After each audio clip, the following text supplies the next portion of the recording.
A very good evening to you all. Welcome to Softball HQ. It's Wednesday. That means we've got another thrilling contest on here tonight. We've got the Port Adelaide Magpies searching for that first win in a couple of seasons, Lee, versus the now upstart West Torrens Eagles. It's a matchup that I've been really looking forward to, especially after the washout last weekend. Lee, what are your thoughts on tonight's game so far? Well, I think it's going to be very interesting there, Eric. West Torrens will be very disappointed with their performance last Saturday. 5-1 they got beaten. It was not the score line, it was how they were beaten, and it was also the closest game we've seen so far this season. So I hope that's not a forerunner, or it could be a forerunner for tonight, perhaps. Yeah, that's been remarkable that we've played so many games. We're about 3 weeks into the season now, and the closest was that 5-1 contest, and it was Walkerville that beat West Torrens for the first loss of the year after 2 big wins. So West Torrens for sure going to be looking to get back on track today. Exactly. And the Port side, well, Butch Sims is pretty confident about the team that he's put out in the park tonight. He's got the young lady from Northern Territory, Daly River, and she's Letitia Mary Anya, and so I look forward to seeing her play, Eric, and see what she's got to offer. Yeah, Butch had a lot of really good things to say about Letitia. He said that he could be a little surprise player here that could catch West Torrens a little bit off guard, has some pop to her swing, runs pretty well, knows the game pretty well. We're gonna see how she goes tonight. And he also said to keep an eye on Laura Helbig. Evidently can hit the ball hard, so tonight will tell. Yeah, it'll be very interesting. Pitching matchup, we've got a great one as well for you. Young Maddie Scott. She's been sensational so far this year, just 17 years old. She's been coming through the ranks and rising way up in the stocks here of the young, great South Aussie talent we've got. When she's on, she can really keep that run total of the opposition down versus Mel Leinert for Port Adelaide. Now, she's a bit more of a savvy veteran. Yes, that's right. But with Maddie's, just talking about Maddie Scott, she's fantastic what she's done. She's been given the opportunity, hasn't let the team down. I'm sure that'll be the case tonight as well. So Port Adelaide looking to break a long couple-year losing streak, and we hope you sit back and enjoy because softball's right around the corner.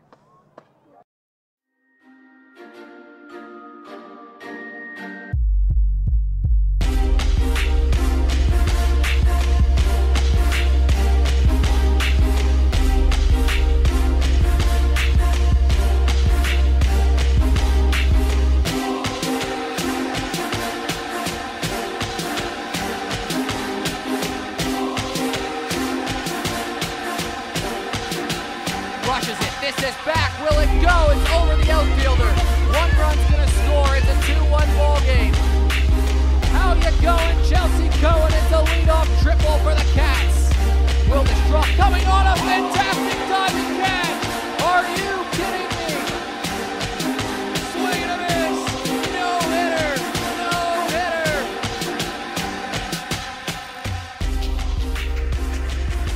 And there's a look at the Port Adelaide side. We're just talking about very exciting ball game ahead of us today. Now, here's an interesting fact here is Mel Bone talking with her crew out there, making sure she's ready to go. The interesting fact about this team, it's been 593 days since the last win for Port Adelaide. It's been long awaited, but I honestly woke up with a bit of a feeling today. You think they might be having a few drinks after, a few sherbets after the game if they win? I'll tell you what, I'd want to be part of that celebration, but there's a lot of work to do to get to that point, and there's been quite a few games they've played where it hasn't come to fruition. But this really is a different Port Adelaide side this year. They've made a couple key transfers. They've got a new coach. And Butch Sims, as we talked about a little bit earlier, he's been working them pretty hard. Yes, and he's also the head coach of the under-17 state team this year, so we wish him well in that field. I'll just go around the Port Adelaide field, defence if you like. Pitching for the Port, it's Mel Leinert. Pitching to Emily Cattuso. Emily's sister Caitlin is at first, and Claire Berry is at second base. At third base, it's Maddie Matchke, and Meghan Williams is at shortstop, and the outfield from left to right, Talia George, Letitia Mary Anya, and Kelsey Barker.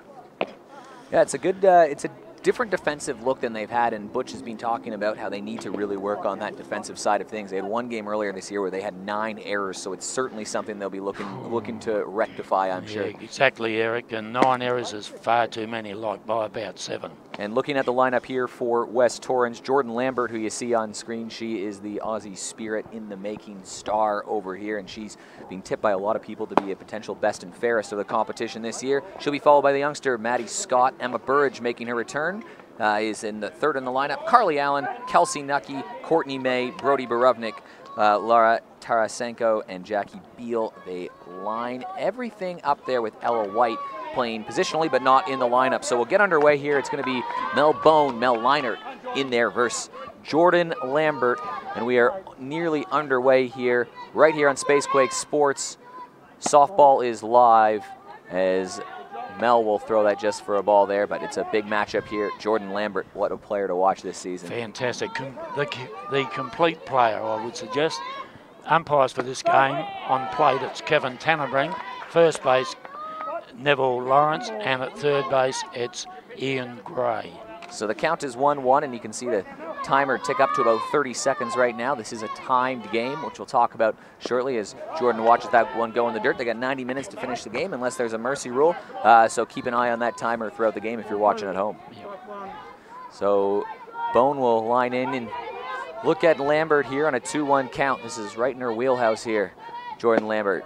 It's a 3-1 count. Now, the big strategy here is to get Jordan on base because she can cause some havoc, especially with no outs. She certainly can.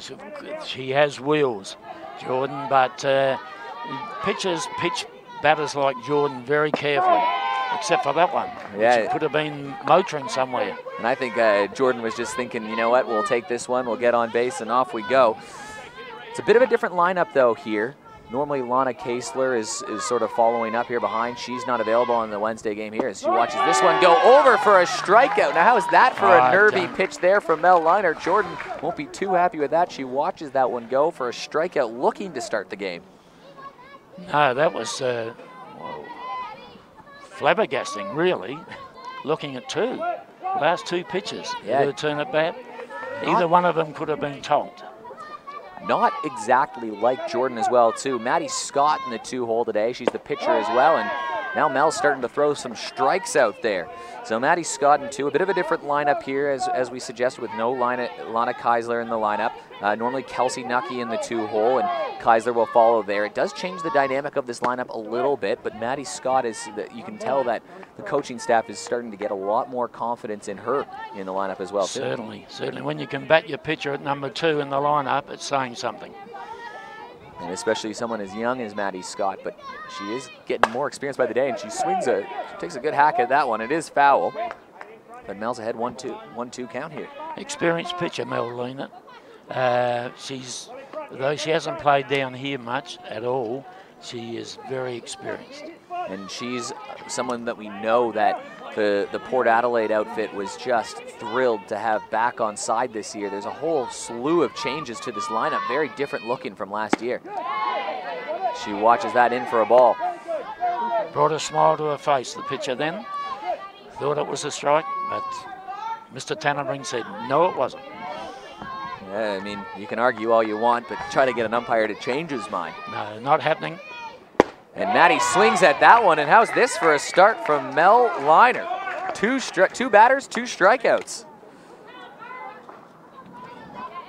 You certainly have to be happy about that, because that's the first 2 batters retired, and now Emma Burridge batting third today, and she's been a remarkable story returning from an injury that wiped out her whole season last year. Yes, it was. A very good player when she's going, Emma, reliable player at second base, and can hit the ball at times.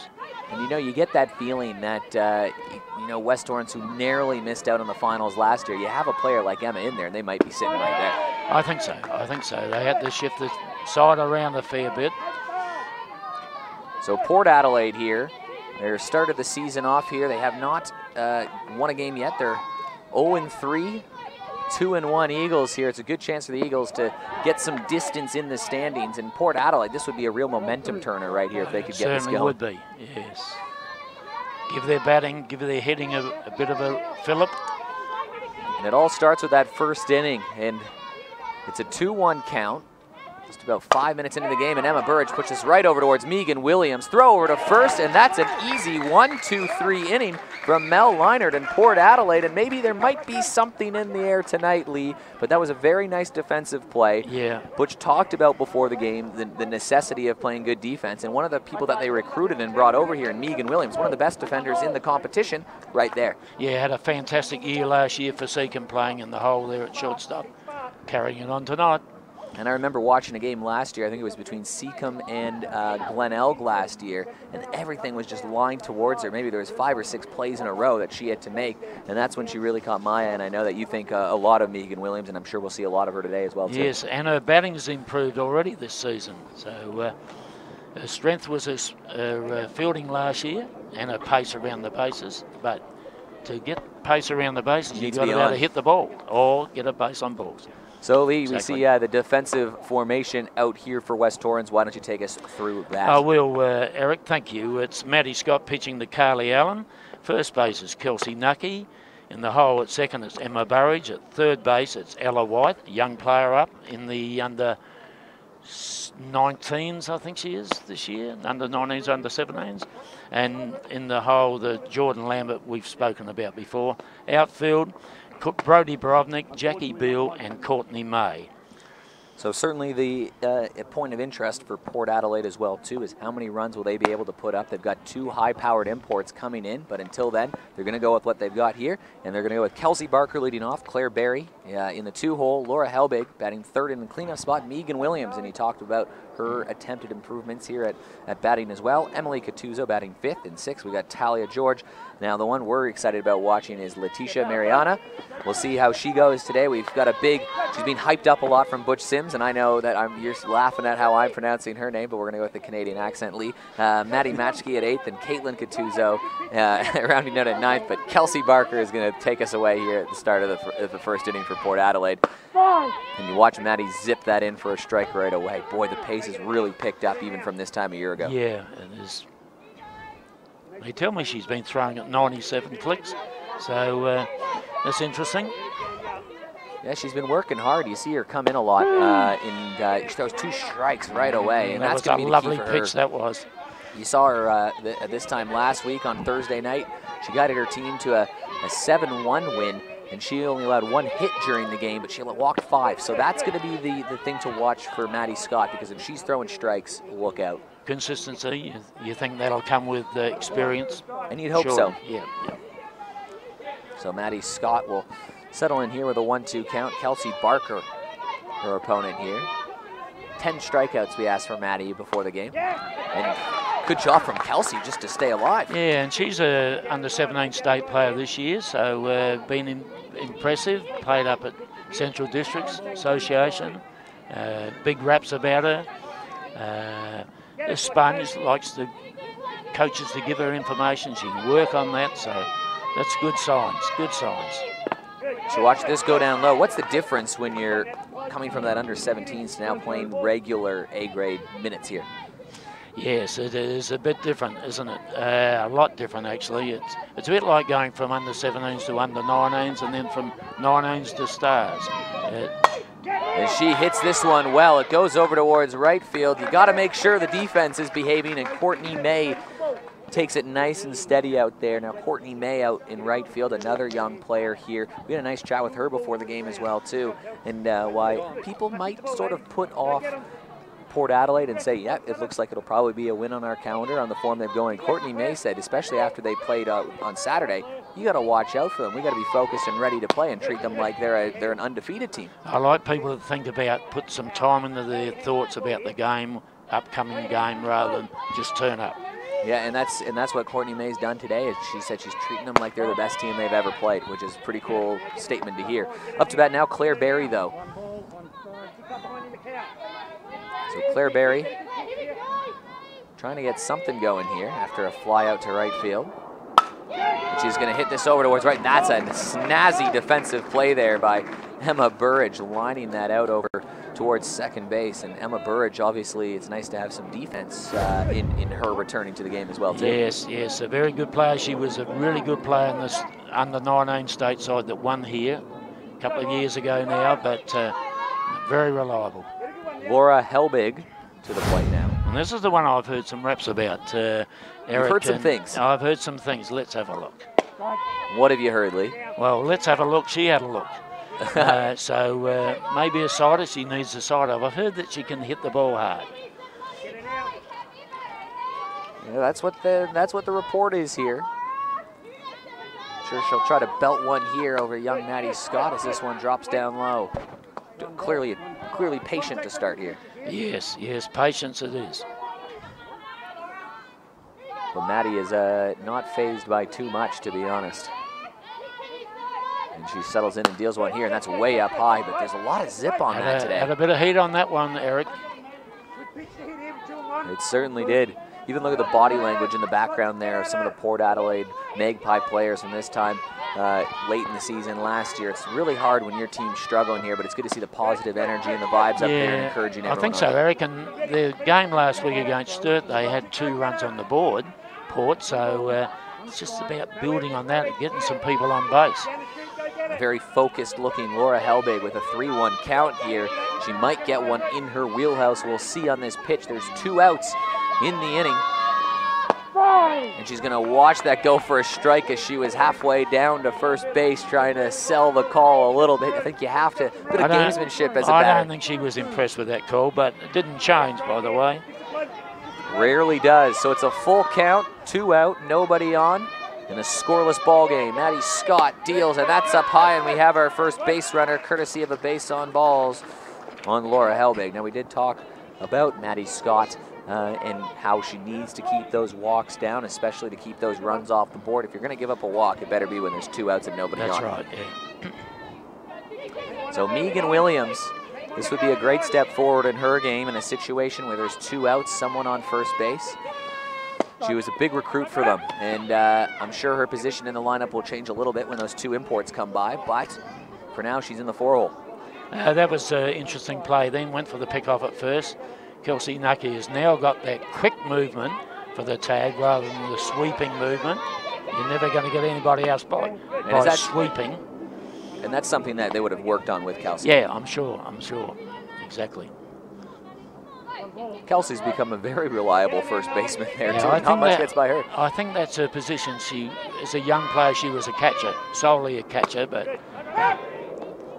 And you as a coach, Lee, as we watched that it was a bit of a throw in the dirt there for Kelsey. A tough one to play, but no one gets by. But, I mean, as a coach, how do you help determine what a position is for a player? Or is it just a matter of seeing them enough times?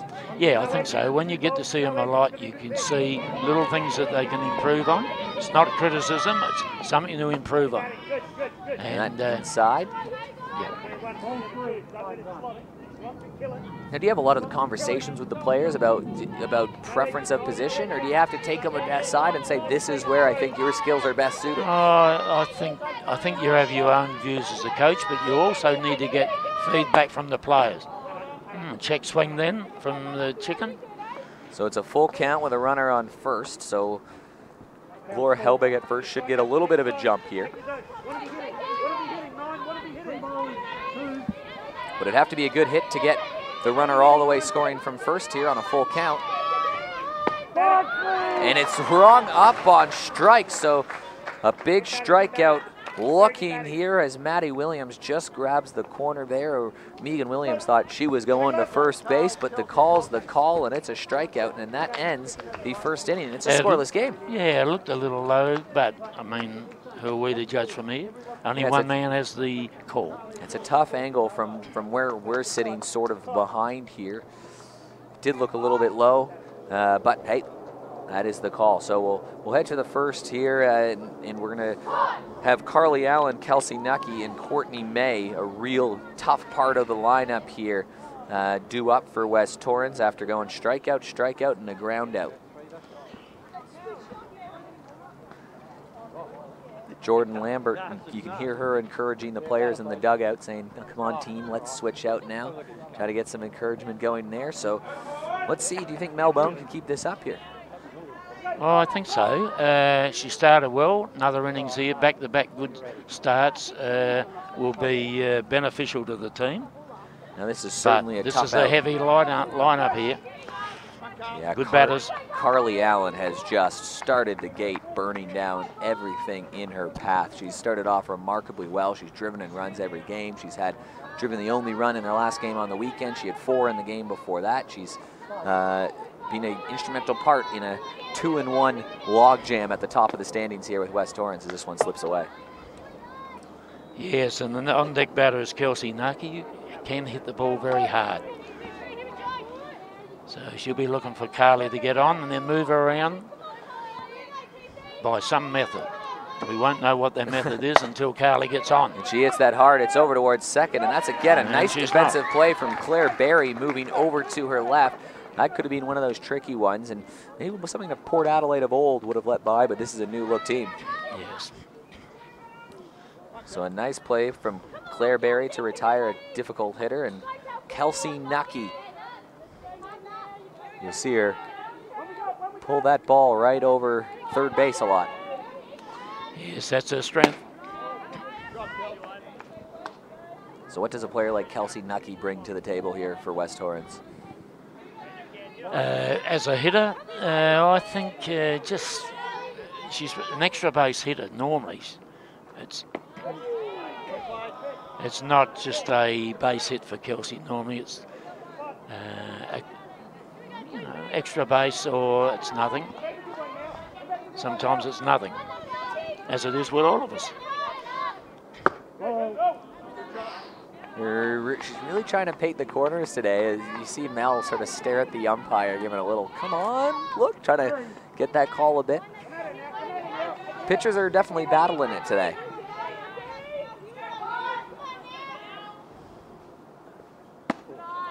And there's a pretty quick walk issued there, a 4-pitch walk to Kelsey Nucky. She just stays patient, and that's the first base runner for West Torrens.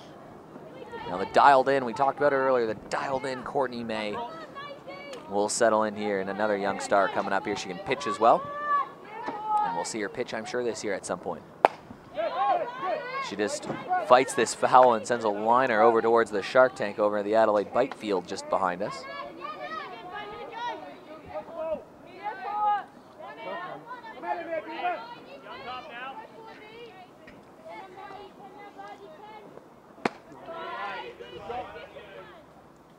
That'll be called a ball as well, so it's a 1-1 count. After she fouled off the first one, this is the first time we've seen Courtney May today. She does have a base runner on with 1 out, so as far as threatening positions go, even though it's still a bit to be desired here, it's the biggest one we've seen. And we've seen this from Dave Gooley a lot here, trying to get the bunt laid down when there's a runner on first and just play a little bit of small ball and try to earn runs as easy as he can, as hard as he can. Yes, that's true, Eric, and it was time for the sacrifice bunt. It wasn't successful though. So what will Courtney do now? Well, we saw this West Torrens team a couple weeks ago bunt with 2 strikes, and they were out. As Kelsey retreats back to first. So that was taking small ball to a whole new level, a 2-strike bunt. You got to have a lot of confidence to do that. Well, it puts a lot of pressure on. It's like calling a hit and run on somebody who's not batting well. And so they have to swing, and guess what? Sometimes they hit the ball. Whoa, and that was a pretty dangerous looking pitch as well, and you see Mel with a bit of a smile walking back, but it's a full count, runner on first. You can see the big smile on her face through the meshing right here on this camera angle. She'll quickly lock her way back in there, get their pitch, and it's a full count. So that's back-to-back walks issued here by Mel. Threatening now, the Eagles, threatening big time. Yeah, Brody Borovnik is up to plate, and she's going to be the one. Can hit the ball hard.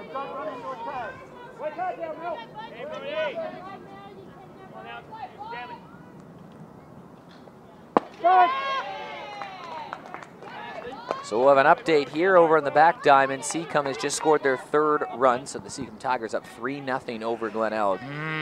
Early days, it's a big score, isn't it, to be leading by 3 early. Although they've been going since 7:30. And so nearly there. Yep, that is absolutely right. Seacombe, they're at a 2-1 record as well, too. Again, at that log jam at the top. Both their wins came against this Port Adelaide side, though. Yeah, good pitcher, experienced pitcher, Jade Peterson probably is the most experienced pitcher in this competition. Yeah, you know what? 3 runs is going to be a tough mark to get on Jade. If she's throwing strikes and the defense isn't making too many mistakes behind her, it sometimes would feel insurmountable, I'm sure. Certainly. So it's a 2-1 count here as we reach the 20-minute mark in this 90-minute game. And this is chopped foul, so that'll bring the count even at 2s. But a runner on first and second. Crucial strike needed here from Mel to take a bit of the pressure off with another batter on deck in Tarasenko. She's going to swing at this one. It's a foul tip right into the glove. It's going to be a strikeout. So that's the second out and the third strikeout of the day from Mel. That's fantastic work. Way to come back like a good player that she is. So 2 down now. It's Larissa Tarasenko. So Larissa Tarasenko, the DP today. Runner on first, runner on second, and 2 outs. That puts a bit of pressure on. And you know what? If they could get this out here, maybe West Torrens starts to get a bit of doubt in their mind. You know, they've gone 2 blank innings against a side that's struggled as of late. You know, maybe that's the little up they need. They want to score 1 run here at least, I think, with this situation. 2 on with 1 out. Yeah, they certainly do, and that would be a big jolt in momentum here. So it's one of those crucial points of the game. This is grounded over to third, bobbled a little bit. She's going to try to step on third. Big call over there, and she's safe. So the bases will be loaded. Now, Maddie Matchke had a bit of trouble fielding that one. However, to her credit, she didn't try to force a play across the diamond, because if that went wrong, then they're scoring a run. So yeah. Bases loaded for Jackie Beal as this one's low. This is a pressure situation. You dream about these situations, Eric. Bases loaded, I'm in the bat, don't you? It is a pivotal moment in a game. It's one that could really break it open, or it could keep the door slammed shut on a seesaw battle so far. And she's going to hit this hard up the middle. Meghan Williams, a fantastic play, and steps on second. Meghan Williams takes away a big hit that would have scored a run. That ends the inning, and West Torrens is blanked after 2. Fantastic play. We've spoken about Chicken Williams before at the start. And yeah, you can see her really reach over to the left and just step on second in one fluid motion. That is a fantastic play. I can remember the days, Eric, when people used to say, when you do field the ball at shortstop, third out, throw it across the first. No. Why would you do that when you can do that? And that is the value of Meghan Williams. I mean, last year, defensive errors across the board as a whole team there. You bring over someone that's nice and steady at shortstop. Nice play. They step on second. If that ball gets through, it's 1, maybe 2 runs, and it's a whole different situation. You still have runners in scoring position, and you're at the top of the lineup, and we're talking about Jordan Lambert with runners on to maybe put a dent that's a 4 or 5-0 lead. So you really can't overstate how massive of a play that really was. No, it was. It was fantastic. You got to love that. So what you'd love to see from the Port Adelaide Magpies here, and they'll be led by Emily Cattuso to start the inning, is you would love to see them maybe put a bit of pressure on and edge their noses in front.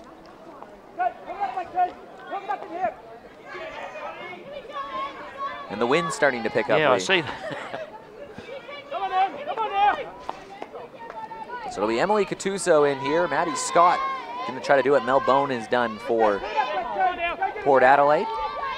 Get through 2 scoreless, but this is the first task she'll have, trying to get out number 1 as a big gust of wind comes across.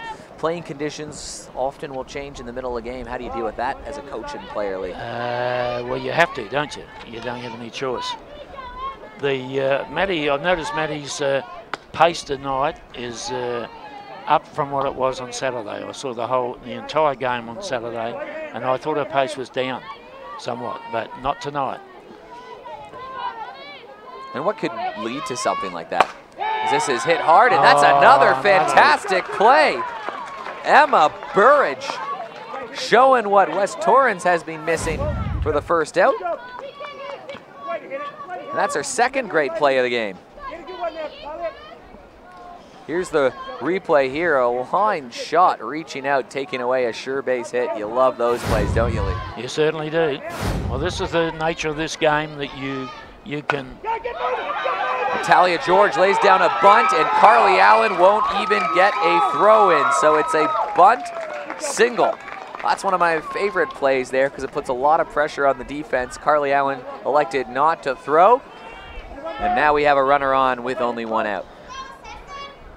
What do you think of that play, Lee? I think it was fantastic, mate. And it was unexpected, I would have thought, from the defense of the Eagles. But now we have the girl from the Daly River, Letitia Marienya. Marienya is hit right away. That one just got away. And it just slipped off Maddie's hands a little bit. She started giving the apology sign there. And I was just about to say that I really did want to see her swing away because we've heard big things. But instead, just like we saw West Torrens, they got a runner on first and second and one out. It's Maddie Matchkey. Maddie Matchkey, she's been becoming quickly a veteran in this league, and she bunts it down the line, trying to catch him off guard once again, advance the runners. It's interesting, the bunting. I'm not a big believer in bunting the first strike because normally pitchers will throw you something up, something away, mainly up, so that you can get a double play out of it. Second pitch, pitcher comes back with a more of a down the middle pitch. But easy from here. Yeah, easy to coach when you're not playing the game. But no, that's an really interesting easy point for sure. Yeah. 1-1 count though. Wind picking up. Runner on first and second. And that's a good pitch from Maddie Scott. Right down King William Street. Yeah, so other avenues. So a 1-2 count here. Maddie trying to get out of it, and this is going to be chopped towards the pitcher. Maddie Scott going to throw it over the third for the force out. Now that's a nifty play from Maddie Scott. As she gets the 1-5 put out on the force out. So that brings up, with 2 outs, Caitlin Catuzzo. No, obstruction it is. It's obstruction called. Oh, they're calling obstruction at third, so they're going to load them up. Yep. All right, let's see if we can see that replay again there as that just popped up on the screen there. Obstruction over at third base. Yeah. By umpire Gray. It's a good catch there, Lee. This is the replay here. It was grounded over to Maddie Scott. It was a throw to first. They're calling it obstruction at third is the call? Yep. And what's your take on that, Lee? Well, what would they be asking an explanation for? Probably saying, what is the obstruction for? So because that's Port Adelaide coach out there. Yep. So if it's obstruction and the bases are loaded, isn't this in their favor? Or was this with Jordan Lambert moving in, maybe cutting off the runner on that play?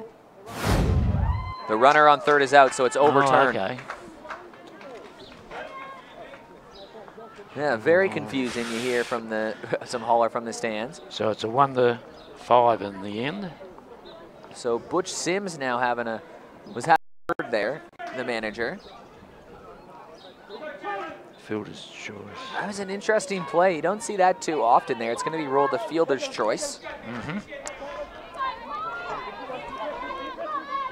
Very confusing moments here, Lee. Yes, you could say so, but this is what the game throws up to you at times. So we're back to what we thought it was. It was 2 outs, runner on first and second, and that's a first pitch swing. Maddie Scott throw over to first, and she retires the side. So Maddie Scott having to get in the action and actually field the ball a little bit here. So we're through 2 innings here. It's a no-score game. We will take a quick break, so we will be back just after the break here. You're watching softball on Spacequake Sports. Here's a pitch. White rushes it. This is back. Will it go? It's over the outfielder. 1 run's going to score. It's a strike zoner here. Is this the one? Swing and a miss. No hitter. This is the left. It hugs the line. It's fair. It's fair. Chelsea going. Cruises the helmet as she rounds second. And she should get it third safely. Bases loaded. Peterson to the dish, and she's going to fly this into center field. Will this drop coming on a fantastic diving catch? Are you kidding me?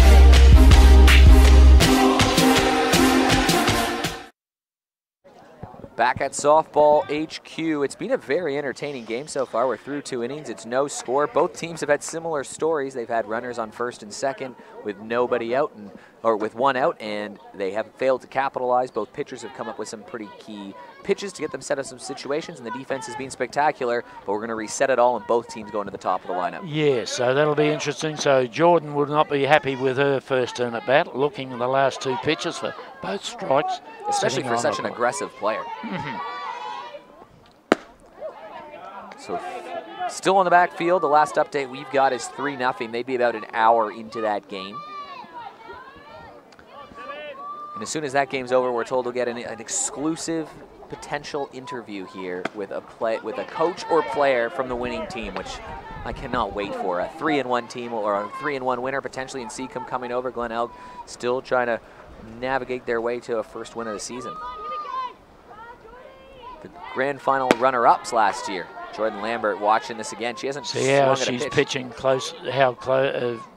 She's pitching really tight here, Mel. Yeah, 3-0 count.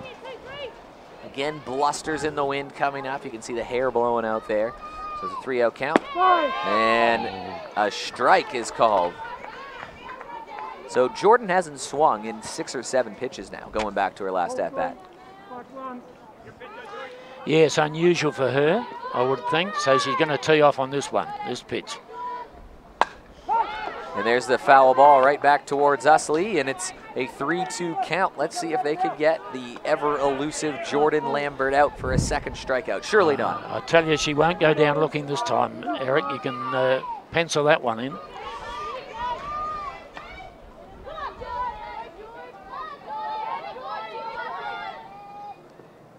And she swings and misses at that one. So strikeout looking the first at-bat, strikeout swinging the second time around. But Jordan Lambert's gone down twice. Some great pitching here from Mel Leinert on the mound. That's her 4th strikeout of the day. 4th. 4th strikeout already. She's done very well, Mel. Now it's pitcher to pitcher with Maddie Scott taking up the challenge. And just such an important batter to get out as well. Oh, certainly. And that one was rolled around the ground with a big, oh my God, screamed as that hollers. Trying to keep 1 or 2 of the bounces out of it. Blame it on the wind? Well, the wind has certainly picked up. Here in Adelaide, if you're watching somewhere else from around the world, about 33, 34 degree day out there. Just a stunningly hot day, and it's starting to cool off a little bit here as Maddie Scott just gets a hold of that, brings the count to 1-1. This change was supposed to come overnight, change of wind direction, and we'll see, won't we? Yeah, it's starting to happen now. I'd love to see a home run with this change in wind here, Lee. Another bounce. I wonder whether she plays cricket in the off-season. Yeah, she might. Maybe that's what she's been doing in her time away from softball.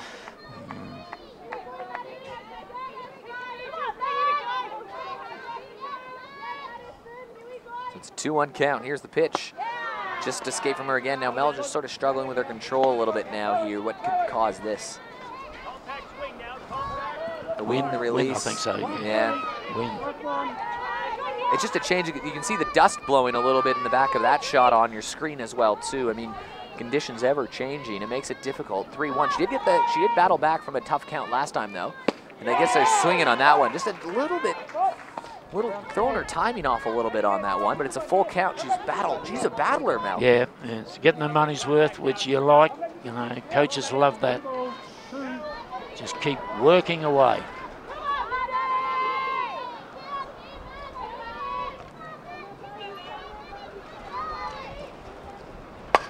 And Maddie Scott will chop this out towards the right field. Going to be difficult to play, and it finds its way onto the ground, and Maddie Scott stumbling around second, pushing for third, and Maddie Scott steps into third base. It was a blooper to right field that found its way just over the outfielder, and Maddie Scott is just a few feet away from scoring the first run. Yes, she certainly is, and did you notice the sandstorm that came up at the time? I could hardly see the runner. Yeah, and I think she sort of stumbled around the base, and she was tripping away there. Great hit, though, and now Emma Burridge can drive in a run with a runner on third. It's a first pitch strike, so Mel's being tested a little bit. This is Emma's second time she's seen her. She made contact, but she grounded out 6-3 and a nice play from Meghan Williams. She's made a couple nice ones today. Yes. And Emma chops this over towards Carly Allen, who's just in the on-deck circle here. So we're still looking to buy this first run of the game here. Emma Burridge with a big chance.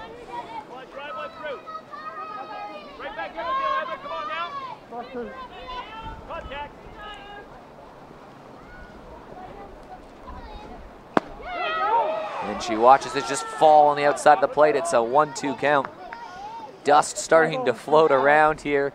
It's turned into a classic battle. You gotta love it. Oh, yes.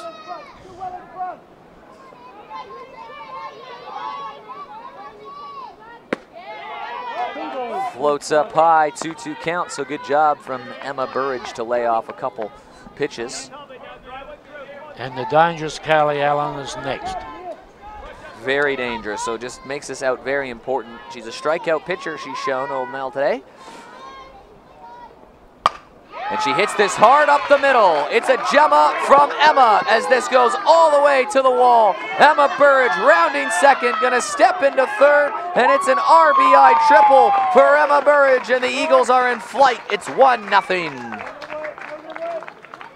Oh, back-to-back triples. That's just what you like, don't you? Absolutely, and right up the middle, she just ripped this one right where they're not. And you watch that roll all the way past Letitia in center field, and Emma Burridge was thinking triple the whole way. So that's a very important first run, and Carly Allen can continue her RBI streak right here with a runner not so far away from home as well. Carly grounded out 4-3, second base to first base last time. If she makes it land somewhere, it's going to be another run. So these are just the first hits of the game as well that we've got off Malbone as well too. So they're starting to make some hard contact. And this is chopped over towards Maddie Matchke. She's going to look towards third, throw towards first, and she's safe. A close play, but Carly Allen, a great job hustling that one out, and that's going to put runners on the corners with an infield single. That was just the right amount of awkward for Maddie Matchke, as it was chopped over towards third. That slight hesitation about looking towards third, but again, that slow roller doesn't give her a lot of time. The mishits always cause problems. The line drives, people snaffle them, but the mishits, they cause plenty of trouble. So Kelsey Nucky hits this hard down the line. Oh, say can you, Kelsey? It's a 2-0 ball game on a simple RBI single right down the third baseline. That's Kelsey's strength. That's where she loves hitting them. She wasted no time as well. Now it's the right fielder, Courtney May. Well, Courtney May took a walk last time to get on base. So with only one out here, Port Adelaide have run themselves into a little bit of trouble as Courtney May swings at that one. So runner on first, runner at second. There's been a string of hits of 4 hits in a row, have scored 2 runs. Now it could be worse so far. There's still time to limit the damage here and get back to work, but a couple more runs and it becomes a difficult spot with a pitcher like Maddie Scott on the mound. That's true, just need to knuckle down, get the next out. And a swing and a miss, and Courtney It could May be coming quicker than what we thought.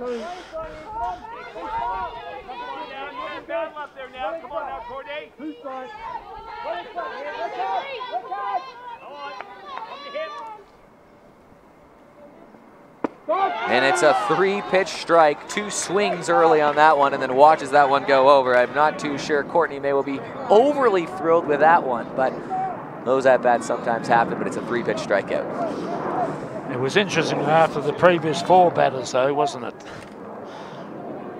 Now it's Brody Borovnik's turn. Brody Borovnik struck out swinging the last time, so far we've got, let me count here, 1, 2, 3, 4, 5, and is this raindrops I feel on me as well, if you want to add another element to the changing conditions that we've seen in a 38-minute span so far. So 2 outs, Brody Borovnik to the plate. Again, another pivotal moment in this game. If Brody can drive home a couple runs, it's 2-0's a different ball game from 4-0. Certainly is. Loud strike. You ever umpired a game, Lee? Yes, I'm a level 4 umpire. Why don't we see you out there? Oh, I'm too busy. Too busy. You're in here with me. Too busy sitting with you, sir. I like that. And you know what? I wouldn't have it any other way. And Brody Borubnik grounds this over towards second, and it's Barry to Cattuso for the out. So a string of 4 straight hits puts 2 runs on the board. But it could have been a lot worse. So we're through 3 batting innings for West Torrens, and we're going to head to the bottom of the third for Port Adelaide. But it's game on. So we saw the damage that West Torrens did when they took a look at Mel Leinert for the 2nd time today. We're about to see the same thing here with Port Adelaide getting a 2nd look at Matty Scott. Yep, we certainly are.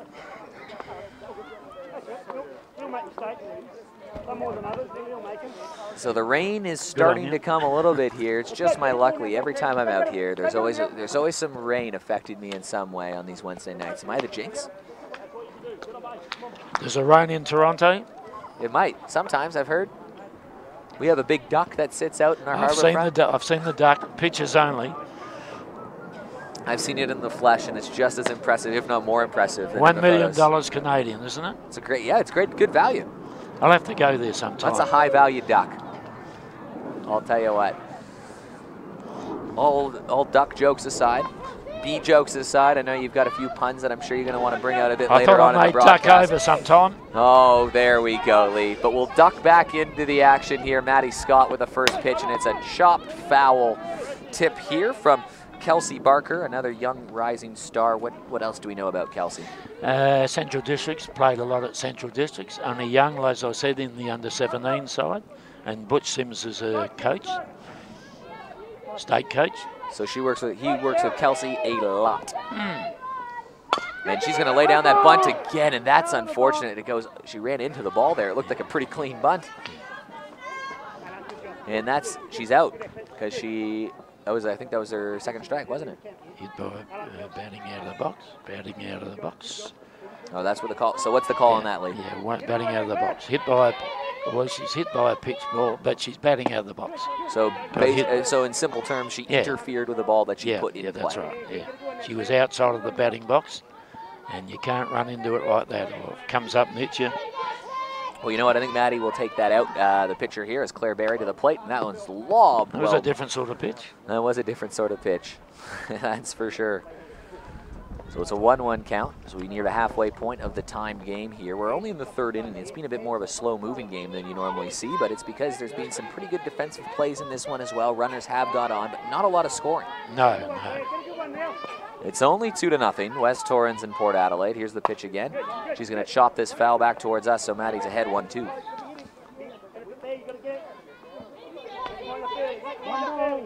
Yes, you don't want to be looking at the scorebook at the end of the day, end of the game, and see that you've left so many people on base without scoring, some of them. Yeah, so they left 3 runners on base so far, but no runners on so far in this one, as it's a strikeout from Matty Scott. That is her 2nd one of the day. So Laura Helbig to the plate. She walked last time. She's the first runner on base. She'll be looking to hit, I think, from all reports, looking to hit.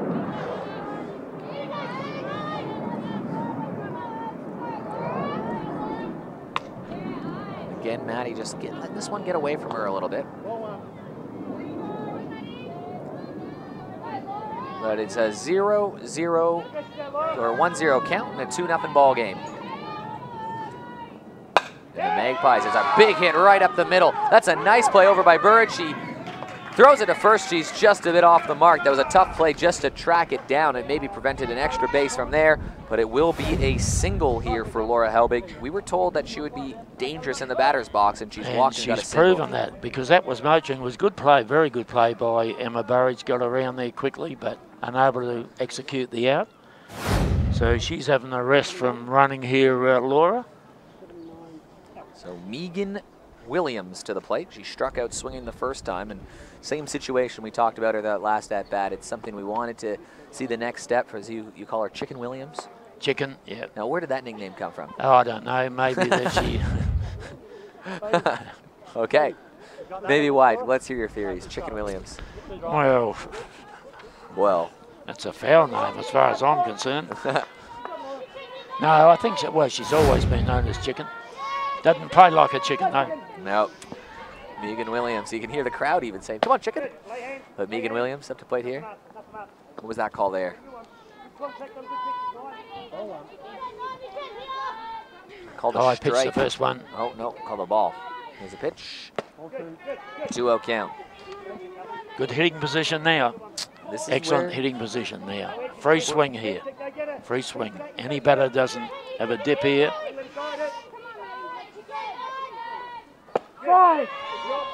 And it was right in the wheelhouse, and she just let it go. What a surprise. We're not doing too good at predicting here, but you would have said swing on, eh? I did. You did say that. So it's a 2-1 count. And she swings at this one, and this is up the middle, and a fantastic play from Jordan Lambert, who in one swift motion steps on the bag. Those don't get by Jordan much, and that's going to end the inning. It's a 2-0 game after 3.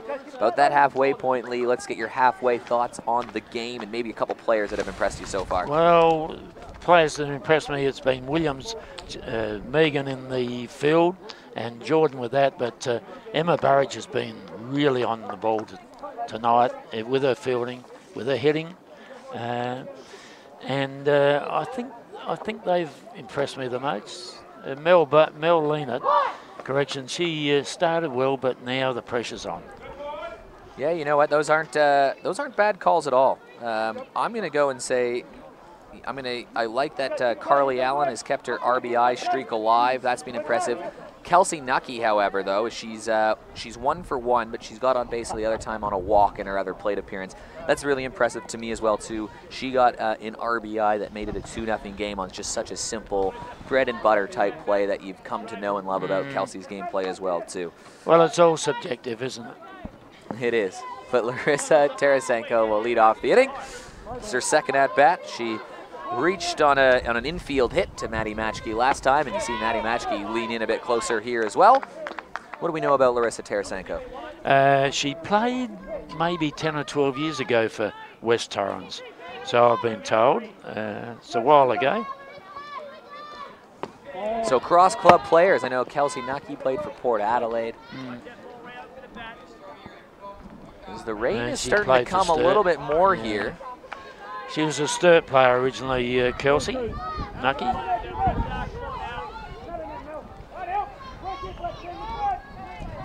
And the wind picking up as well. The wind and the rain and the dirt and the everything as this is thrown over the plate for a strike. It's a 2-1 count. We've seen that a couple times from Mel.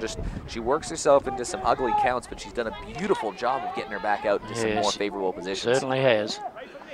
2-1 count. Top of the 4th, 2-0. She's going to chop this right behind foul, and just like that, it's 2s on the board.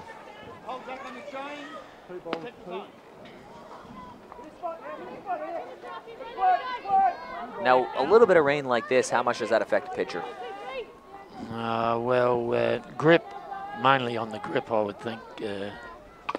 Depending how much she gets out, like rain goes out there. But most pitchers take out a rag, keep it in their back pocket, so to speak, or behind them, so it's not off-putting for the batters. But rain wasn't. She hits this hard up and high in the sky, and this is going to be a 7th pitch coming up at the at-bat. But continue about the rain here, sorry. But the rain wasn't expected this evening. It was tomorrow morning, if any. So hence there's no pitching rag. You know, and the temperature's dropped about 10 degrees as well.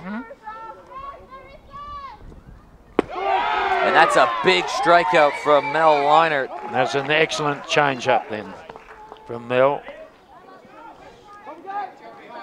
That is the 6th strikeout here in 3 1/3 innings. That's some impressive Fantastic stuff. It's the centre fielder, Jackie Bill. Another youngster here on the team. Yes. One of the members of the successful under-19 state team that won here a couple of years ago, along with Emma Burridge. That was the under-19 team. There's been a few players that are now having some successful A-grade careers. Megan Wheatley, big part of that team as well. Yep, yes. Over at Glenelg, who are still playing on the backfield. I'll see if I can pull an update for all I know. We got some keen listeners, just dying to know what the score is. I don't have an update. I'll tell you what, we got to have a word to our reporters back there that are supposed to report on these games. You know, I think you're either going to take on the job and do it properly or not do it. I completely agree, Lee. You know, it's nice to have someone so reliable like you on my left here, but you know, just out in the backfield, this is hit hard over towards second. It's a throw over towards first. Claire Barry's had to make a couple juggling act plays down there. She throws this over to Caitlin Catuzzo, and that's the second out of the inning. Big out because, again, Jordan Lambert coming up for her third at bat, and surely Jordan Lambert's not going to go for the hat trick here. Surely not. No. I think we'll just put down a safe hit here. Maybe a 2-base hit. And that would have saved a run just because of that out here. But big job here from Port Adelaide to rebound after a difficult inning, allowing 2 runs. They allowed 4 consecutive hits. Only 2 comes from that, and they retired 3 in a row again, so Mel getting back in her routine. And it's obviously Port have put it behind them, the 2 runs. So they could have gone from one direction to the other, and they've decided to tough it out. 2-0 count. Jordan hasn't swung at too many lately. This ball she puts a lot of effort into. Need to cut out at least one of the bounces. 2-0 count. What's Jordan doing here? Swinging. And she swings at this one, but a little bit late on it, and it's the first strike. Something a little bit off. And knowing Geordie, she'd be getting frustrated with this too, because she knows she's a better batter than this.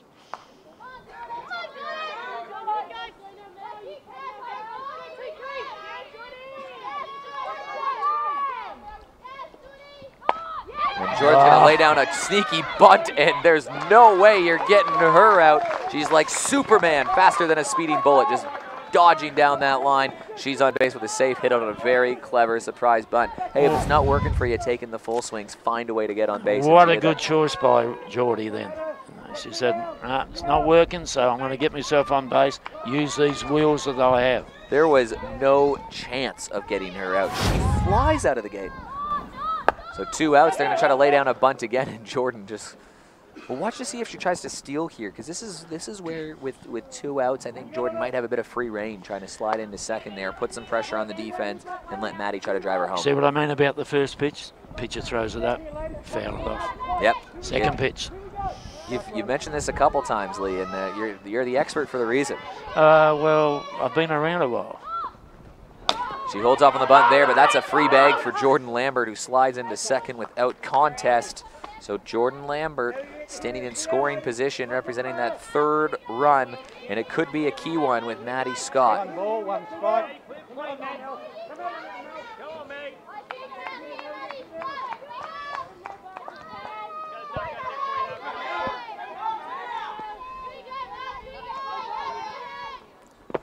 Down on the dirt.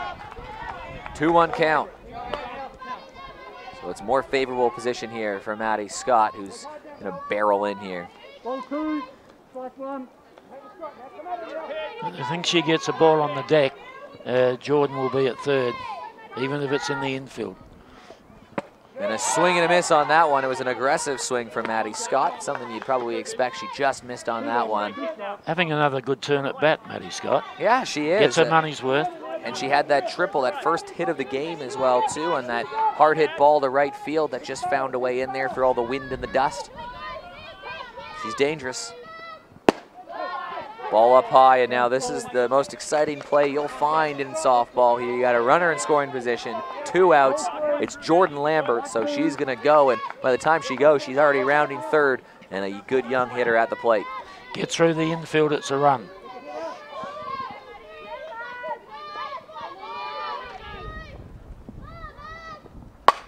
She hits this hard, but high up in the air and in the wrong direction, so she just stays alive in the at-bat, keeping it another opportunity. As he said, through the infield, it's a run. I tell you what, she's been impressive, Maddie Scott, batting 2 tonight. She's getting her money's worth. And she's pitching in there as well. taking it. That's right, with the pitching, and she's batting at 2. Not many pitchers bat at 2.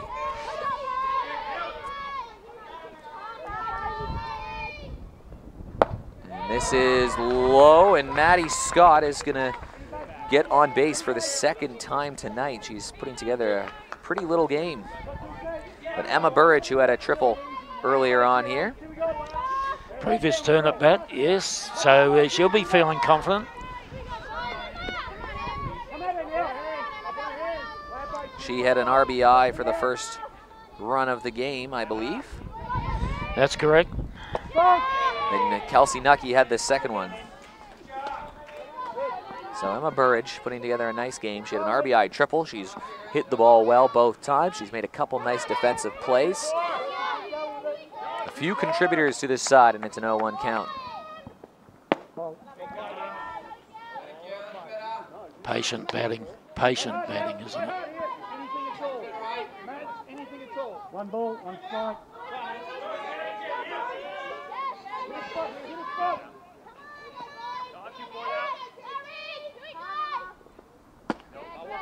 And she just holds off this one.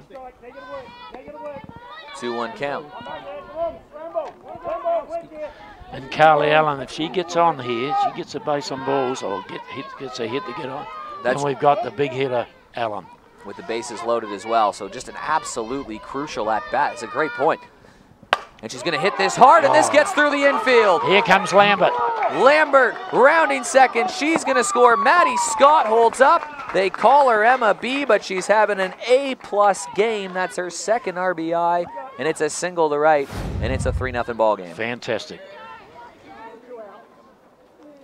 And you see the hustle from Jordan Lambert get around there, and that's such a shallow hit into the infield as well, too.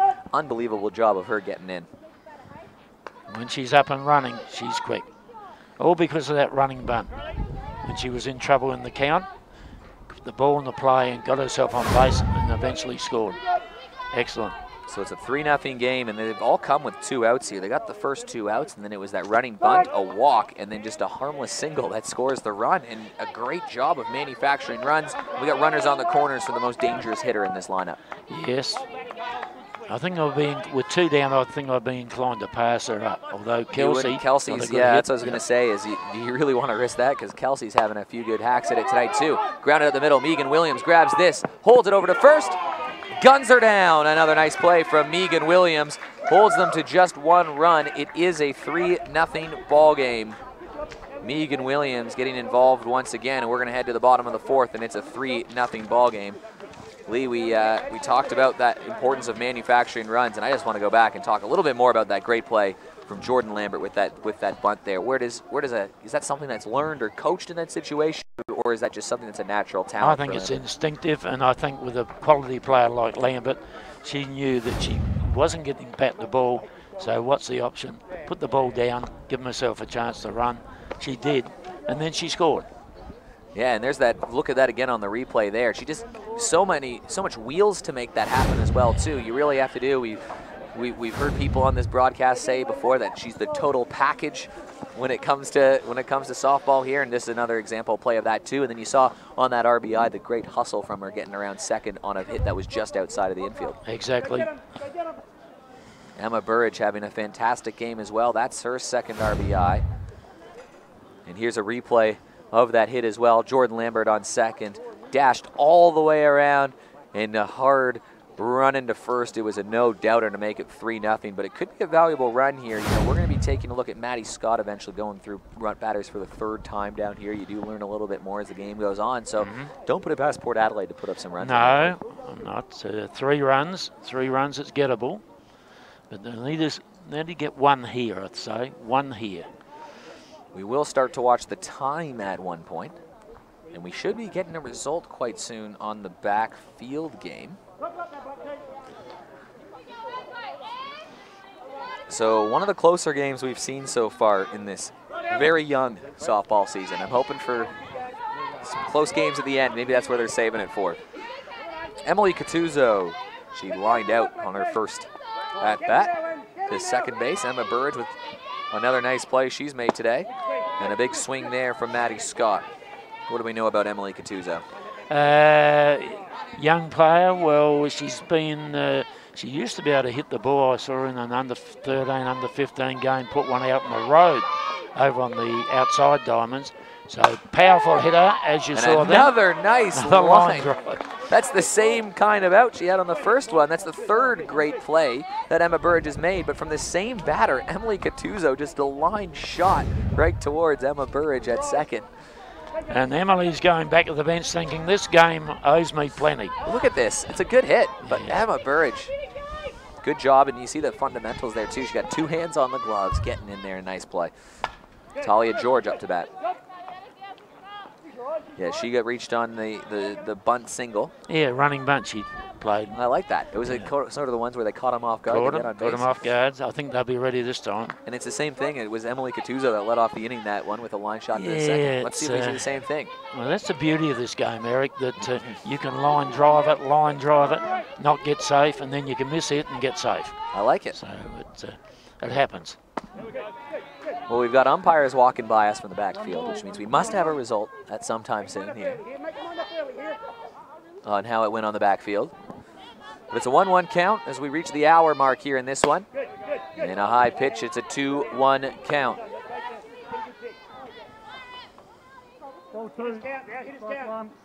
Can hit this girl, Talia George, can hit. When she hits it, it stays hit.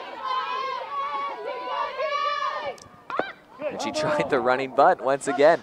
As unpredictable as this game can be, sometimes it can be predictably predictable.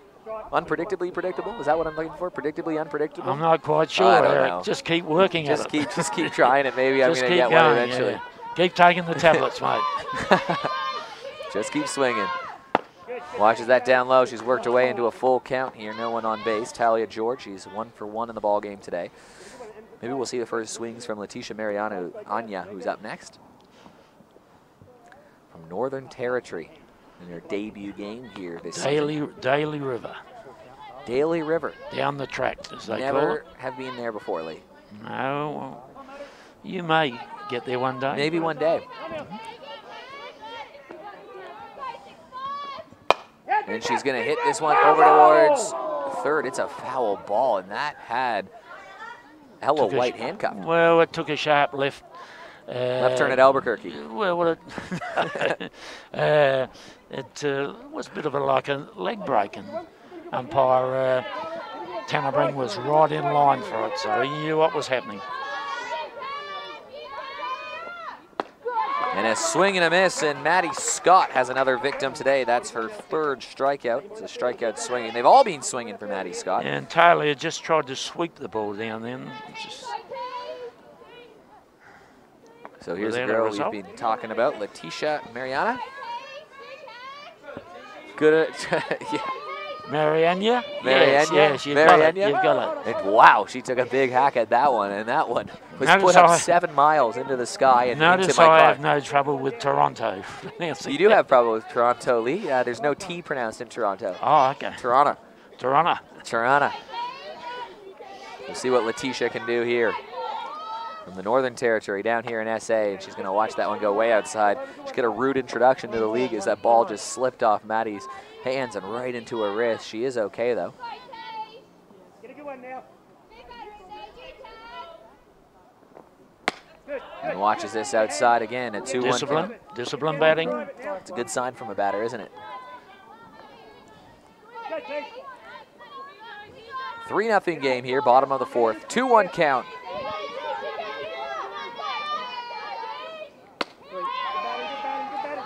You want a hitter's count.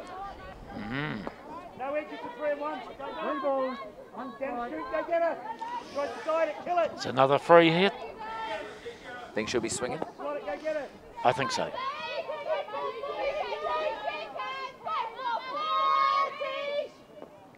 Good batting. And she's going to get her 2nd time on base today. Very patient batting. Sometimes you don't have to wait long and a ball just hits you, and other times you got to work yourself through about a 6-pitch walk as well. Exactly. Now it's Maddie Matchke. So 2 outs, runner on Maddie Matchke. She had a fielder's choice in that bizarre play we saw back in the 2nd inning. That was a fielder's choice, then it wasn't, and then it was again. Yep. And she's going to ground this foul. So Maddie Scott's ahead in the count. Maddie on Maddie.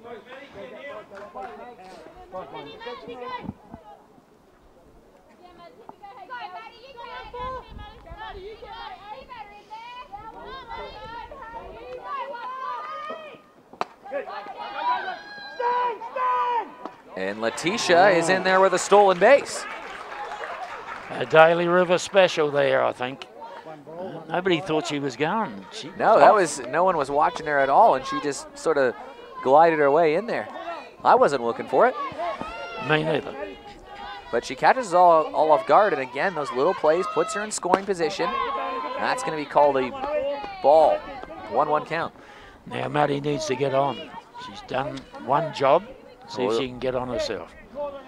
Then it'll be Caitlin Cattuso, and then we're at the top of the lineup. So Letitia's standing over there on second. 2-1 count. And again, just patience here. They were a bit more aggressive early in counts earlier on in the ball game, and now as this is going a bit further on, they're letting the few of the pitches come to them. Yes, they are. So Carly Allen going out for a word. What would she be saying here to young Maddie Scott? Just settle down, get back your rhythm, and let's keep going. Forget about the runner at second. It's Jordan having a couple words, as you saw there as well. Jordan really is sort of the captain of this team in a lot of ways, too, isn't she? Very experienced. For a young person, very experienced. 23, 24? About that. Give or take? Yeah, the runner at second's not hurting at this stage. They're leading by 3, so concentrate on this hitter and the next one. She's going to just chop this foul, so it's going to be a full count, runner on second. We've seen this situation before. We had this last time with Maddie Scott as well, too, with Meghan Williams as well. So Maddie Matchkey, a chance to at least put a bit of a dent into the lead just a little bit. And she's going to swing at this one. This is chop foul. It's not going to be playable. So it remains a full count as Carly Allen will collect the ball, and we'll go to do this again. This is a very good turn at bat. It is. This will be the 7th pitch of the at-bat.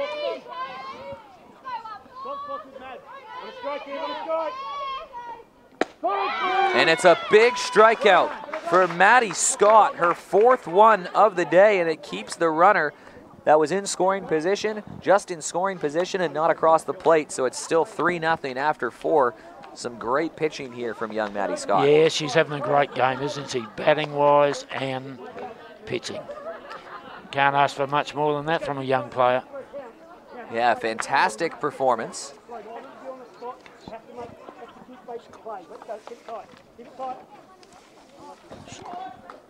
So we have a final score on the backfield. The Seacombe Tigers getting up in a 3-0 victory, the closest game we have seen so far in the competition. But Glenelg, who were in the grand final last year, have slipped to an 0-3 start. Lee, can you believe that?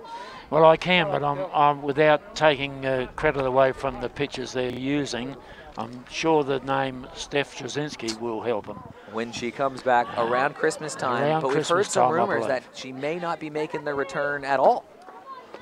Oh, okay then. So that would throw a bit of a spanner in the works, I'm sure. It may do. Look, let's just get the softball SA rumor mill going. Kelsey Nucky to the plate here.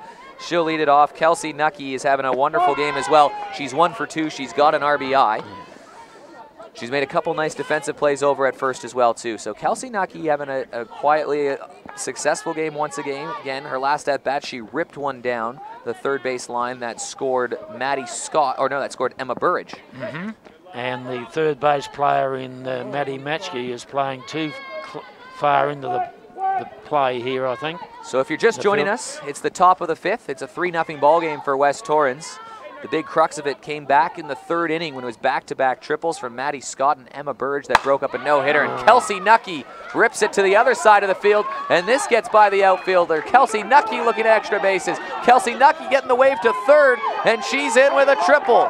She's 2 for 2, Kelsey Nucky, continuing the strong season, and that's going to be danger for Port Adelaide right away. Certainly is. Well, that's I've been waiting a long time to see Kelsey hit the ball opposite field, and we've got that. Today's the day. Today is the day. We talked about it before in the office, and I'm so pleased for her. So is that all you, just your coaching and encouraging words on that one, Lee? Just encouragement. So Kelsey Nucky, she had the RBI that drove in the run on the second triple. But the big star of this one really has been Emma Burridge. who is 2 for 3 on the day with 2 RBIs, a triple and a single, and 3 incredible plays defensively as well, too. But that's the difference. There hasn't been much between these teams, to be honest, and it's a 3-0 game. They can't. They've got to try and hit the ball away from Burridge, I feel. Last inning, they scored their run off. It was 2 outs, and Jordan Lambert with a surprise bunt single that caught everybody off guard. She got on base and worked her way all the way around the base paths to score that run to make it 3-0. Now this is lifted to the outfield, and this is going to find a gap. Kelsey Nucky will come in to score, and it's a 4-0 ball game. So a good single from Courtney May, who struck out in her last at-bat with a couple runners in scoring or on base as well. It's the outfield, right field, who's out there. It's Kelsey back. I think she's playing far too deep. The wind is very strong, blowing across her. Ball's not going to carry that far. Yeah, there's been some trouble coming out there a couple times today as well, too. Yep. So that pushes the lead to 4 here as Brody Borovnik to the plate. She grounded out to end the inning last time. Looked like a squeeze play to me then. So there's a runner on first and nobody out, but Mel Bone's been sort of dodging her way out of trouble. She's pitched a wonderful game so far. She's got 6 strikeouts through 4 innings, but she's been getting in and out of trouble all game. You think back to when she had runners on first and third with nobody out, or with 1 out, and she worked away with a strikeout. And the game could have been blown wide open. And it could be a tricky one going outfield again too, and this is going to drop just foul. So let's hope the right footer gets a message from that hit. And she'll work on strikeout number 7 with there I'm ahead in the count 0-2.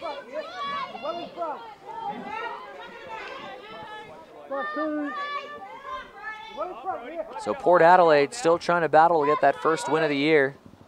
This is chop foul. There's 2 winless teams right now in the competition. Glen Elk falls to 0-3 after losing 3-0 earlier today. And the Seacombe Tigers don't look now, but they're all of a sudden 3-1. Off the backs of what we hear was a marvelous pitching performance from Jade Peterson. Oh, I think it's the coaching too, probably, I would think. Maybe the assistant coaching even. I didn't say that. And Mel will have a couple words out there. Both of them, I think. Courtney May standing there still at first base here. Well, you play that deep at right field. I know it's a hobby horse of mine, but I'm telling you, it's going to hurt you. And time is starting to run out a little bit in this game as well, too. Certainly is, There's 19 minutes left to go. It's 4-0. You really can't afford to allow much more runs. You need 3 quick outs. You need to start chipping away at this lead because time really is starting to disappear. That's it, exactly. But it's been a battle. That one's up high, 1-2. 1 ball, 2 strikes. So Brody Borovnik's come a long way as well, too, in her development. Certainly has. Yeah, strength, I think, is her batting. I don't think that's telling tales out of school, but she wants a crack here. And that one just ducks. No, sitting up there like a big ice cream waiting to be licked. 2 balls, 2 strikes. You got to hand it to Mel, Lena. Yeah, she's. Don't you really? She's pitched a great game today as well, too. She's 2-2 count. And Brody Borovnik's going to rip this one over towards second, and that just gets through, so that'll advance the runners. So runner on first, runner on second, and Larissa Tarasenko, who struck out looking her last time at bat. She's 1 for 2 on the game. Yeah, got struck out on the changeup. One of the few that's been thrown, I think, by Mel Lena. I think there might be a change here.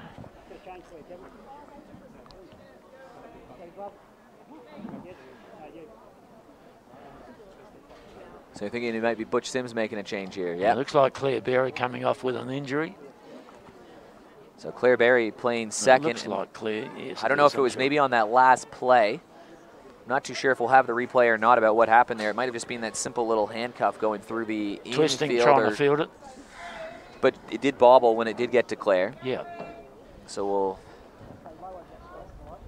see the substitute come in here. It's going to be It's going to be Crawlig coming into play over at second base.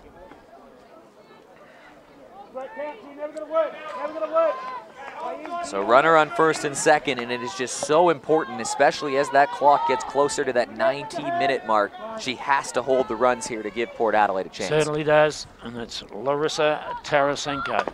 And she's going to try to drop the bunt, and even more importantly, we're only a couple hitters away from having Jordan Lambert, Maddie Scott, and Emma Burridge, all who have had some pretty dangerous impacts on this game today already. Yes, they certainly have, and they've got into the game, haven't they? Started off 3 up, 3 down with the hitting of West Torrens, but they've made up for it since. And the top 3 especially. Rain starting to increase as well, too. They're going to try to drop the bunt, but now it goes right by. It's a strike. 0-2 count. So I'm going to guess she's going to hold off doing that again here. You think so? She hasn't been near it. Just a hit on the infield somewhere. Just get the runners moving. And a swing and a miss. So that's her 7th strikeout from Mel Liner today. She's had a very solid game. She's got 5 swinging and 2 looking. So it's a centre fielder for the Eagles. It's Jackie Beale. Now that strikeout pitch has come out very handy a few times. She's had runners on base, and the easiest defense to that is don't even let them come close. Don't put the ball in play. Jackie Beale to the plate. She's 0 for 2. Flew out to the short, and then the 4-3 put out the last at bat. She's going to chop this over towards third. It's bobbled by Matchkey. Runner's going to advance to third, and that is going to load him up for a very dangerous hitter in Jordan Lambert. Jordan Lambert, though, 0 for 2 on the day. She struck out looking, struck out swinging, and then when she was struggling at the plate with 2 strikes on, she laid down a cheeky little bunt to get on base. Yeah, well, that was made a meal of by Maddie Matchkey at that time, but just couldn't pick it up cleanly. So she's got her twice already, Lee. Can she get her a 3rd time? And the bases are bulging. Bases loaded for an Aussie Spirit player. Not the situation they want with that time running up closer to 90 minutes and that run lead starting to increase. They'll be looking for that double play ball. Just trying to get this runner batter out. She's being patient at the plate. She's taken a lot of pitches today. You can think back to that at-bat in the 3rd inning when she was ahead 3-0 in the count, and then there was 3 straight strikes, and down she went. 2-0 this count, and it's going to be a free hit here. She'll be swinging from the rafters. And there is the swing, and she hits this hard. It's going towards outfield, and that drops in for a base hit. That's going to score a run. Throw over to second. The play is safe, and Jordan Lambert has herself an RBI single to make it a 5-0 ball game. Can I suggest the outfielder was too deep? You've noted this a couple times, Lee, tonight? 4. 4th time. We should get a stat on how many times Lee points out things that are just correct. You don't need to, but it's obvious, isn't it? The wind's blowing strongly down the... So, Lee, I know this is your player of the game so far. Maddie Scott, she had the triple to break up a no-hitter in the 3rd inning, and then she had that key walk when there was that. It was a big full count as well, too, and Maddie Scott just hung in there, fouled off a couple, then took a pitch, got on base, and it helped lead to that 3rd run. She's had a great night. Hasn't allowed anything as well with 5 strikeouts in 4 innings pitching. And she's going to hit this hard as well, but it's foul, so she'll Patient go behind batting, it too. waited for the change-up, waited, fouled it off. Yeah, and certainly don't want to let Emma Burridge come back up to plate. She's got 2 RBIs, 1 in the 4th, 1 in the 3rd, 2 for 3 in the game.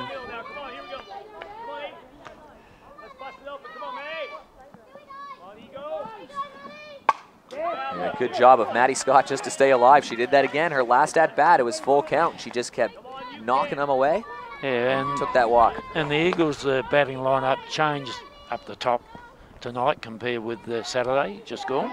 So Maddie Scott was up and Emma Burridge was up, and Kelsey Nucker went down a bit, and it borne fruit. But it's still bases loaded.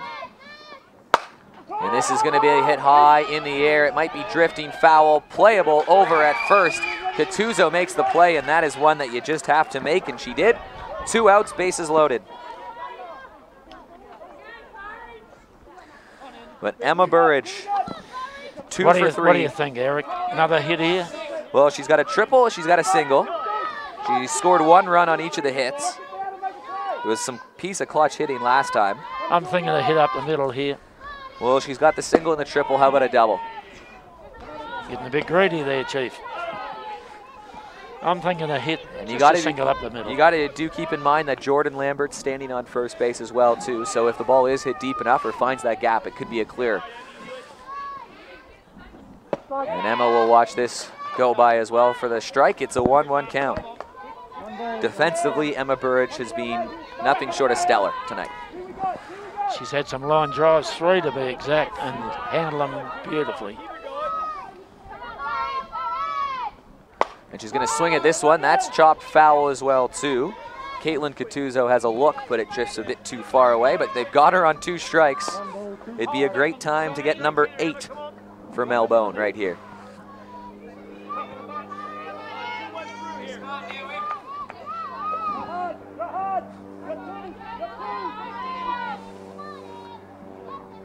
And she hits this hard. This is going into the outfield, and that is caught by an oncoming Barker, and that is an important out to limit the damage.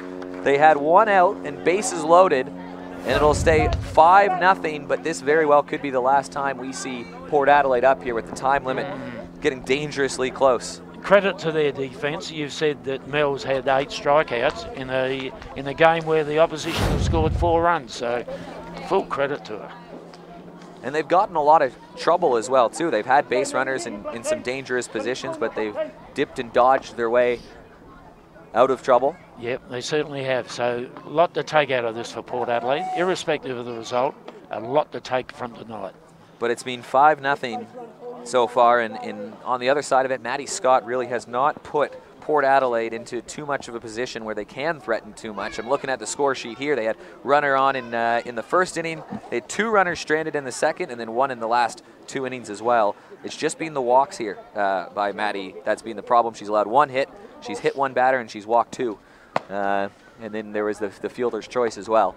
But yeah, Maddie's had a pretty solid game with 5 strikeouts through 4 innings.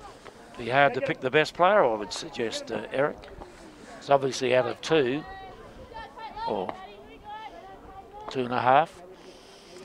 But with about 10 minutes to go in the game here, we'll see what the strategy is. Now, is there no new innings after the 90th minute, correct? No new innings after the 90th. No, with 5 minutes to go. With 5 minutes to go, okay. Yeah. So this likely will be the final inning. Depends how long it goes. And it'll be grounded over there. So it's probably in West Torrens' interest maybe to draw it out a little bit here, because that quick 1, 2, 3 inning might actually work against them. But Caitlin Catuzzo, Kelsey Barker, and Claire Berry due up. None of them have a hit so far. Well, Claire's out of the game, I would suggest, with that injury. So I wouldn't envisage her batting. Good memory. Caitlin Catuzzo, she grounded out 1-3 in her first at-bat back in the second inning, and she's there on a 2-2 count.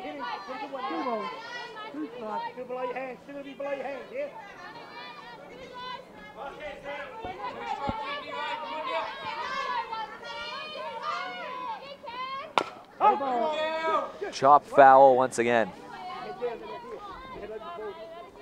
It's only a second turn at bat at the plate. It's interesting, isn't it?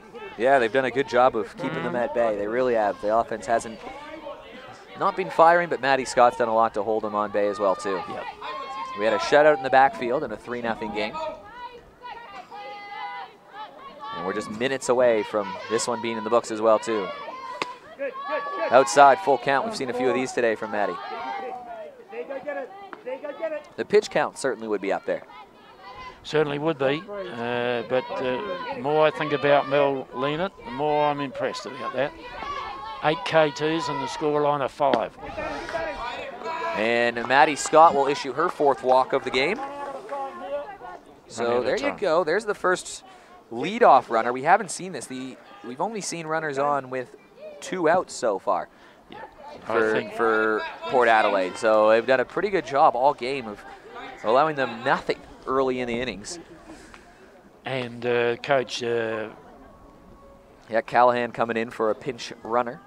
Yeah, Coach Gourley is just indicated by calling out that they'll run out of time here.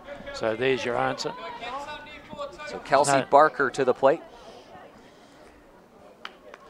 And Charlize Callahan is running for Caitlin Cattuso on first. She flew out to left on her first at bat, and the last one, a bit of a weird one. She interfered with the ball as she was coming out of the batter's box. Yes, yes. So runner on first. Leadoff runner aboard for the first time in the ball game. Can Port Adelaide make it count? They're going to have to if they want to crawl back into this one. They need 5 in this inning as this zips inside. Port Adelaide looking for any sort of life. This is the bottom of the 5th. So this game will end no matter what after this one.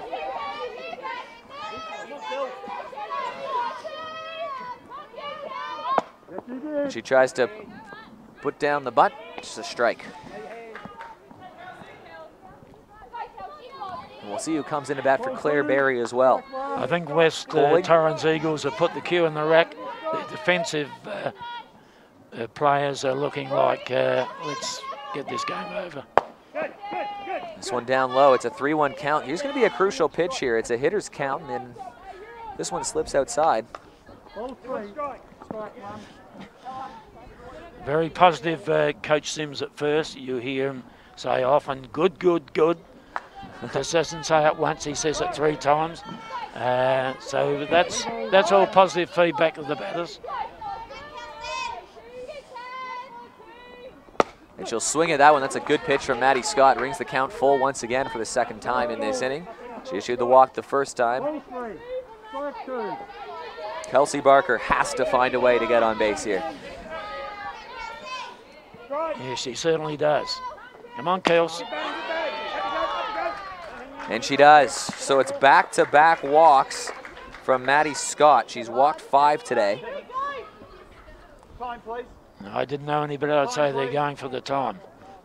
Yeah, it looks like it. So we're going to be well over 85 minutes here. So they're 3 outs away from solidifying this one, but now they've got a runner on first and a runner on second with nobody outs. A far stretch from earlier in the game where they never had anybody on with less than 2 outs. Coach Sims has come up, and I'm saying, I can't read his lips because of the whiskers, but I'm sure that he's saying, what is he doing? Or good, good, good, good, good. Thanks for the tip, Kev.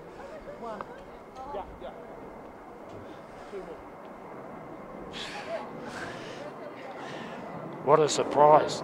Not. So we have Colleague to the plate here, batting for the injured Claire Berry. So a pressure situation being put in the ball game. Defensively in a bases loaded situation. And now with a runner on first and a runner on second. And in what is the final inning of the game, down 5. And she's going to lay down that bunt. They're going to hold, throw to first. It's in the dirt and bobbled, and it's safe.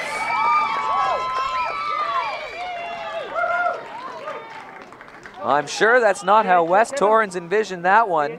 And Laura Helbig will be looking at a bases loaded situation for Port Adelaide here with no outs, down 5. This has got very interesting all of a sudden, Lee. It's not so simple. So Laura Helbig. A nice shot up the middle. Previous turn at bat. Bases loaded. And it's high. Ball 1. Everything had been so straightforward for the West Torrens defense today. Not anymore. Well, it's marvelous what happens when you look at your watch. And that's the big strike thrown by Maddie Scott.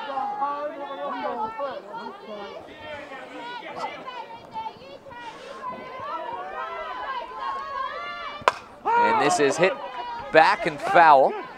So it's a 1-2 count. We'll see if Maddie Scott can get another strikeout to her name here. So we got Helbig here, and Meghan Williams is on deck, and then Emily Cattuso, who has been hitting the ball really, really hard.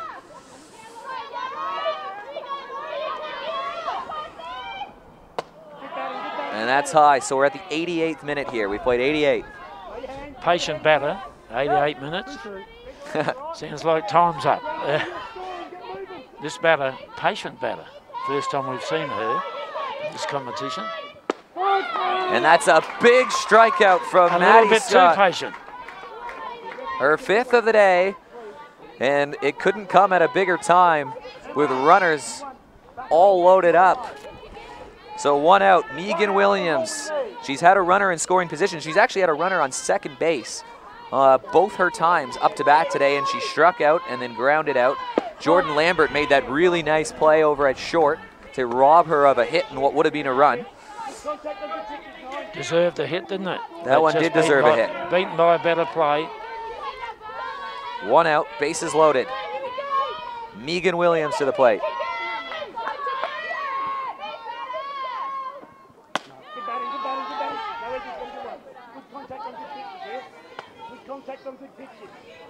So what nerve here by the youngster Maddie Scott as well too. It's a tough situation. Yeah. It's all good practice, isn't it? Certainly is. 1-1 count. Get in a final and you get this situation. 2-1 count, and you hear again Butch Sims down the line. Good batting, good batting, good batting, good batting. Lots of positive encouragement.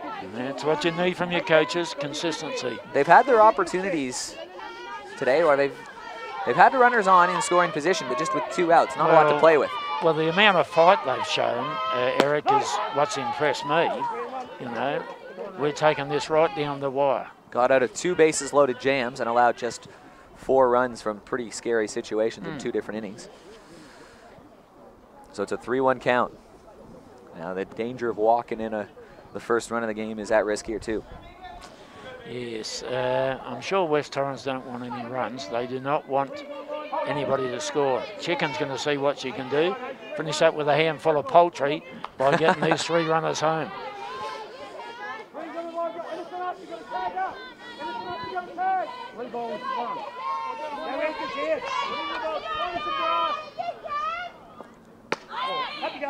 And she's going to walk in a run. So it's the 6th walk from Maddie Scott, and that is the first run of the ball game. And believe it or not, Lee, the tying run in Emily Catuzzo is coming to the plate with bases loaded and 1 out. What do you think? So this is probably the first time in the softball SA season we've said here in the bottom of the final inning that the tying run has come to the plate. That's true. And she's going to hit this hard. This is going to go out to outfield. Is it playable? It drops. 1 run is going to score for sure, but they're going to get 1 runner out at third. So that's going to be force out at second. So that's the 2nd out. Emily Catuzzo is going to drive a run home, though. The runners, that's going to be Claire, or that's going to be, who is it? Colleague that's out. Yeah.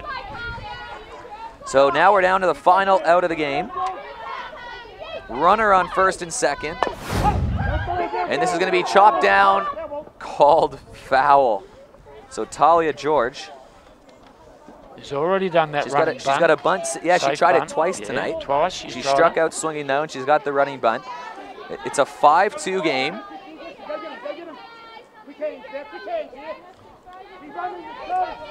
But she does represent the tying run, so they've got to keep this alive and see if they can get Letitia to the plate, and a swing and a miss. So 2 strikes. They put themselves into trouble in this last inning lead, but they are 1 strike away from moving to 3-1. Apart from the running bunt, she hasn't looked like making contact, Talia. So I'm fearing the worst here. K2 here, I think. And she's going to hit this over towards left field. Will this drop? And it does.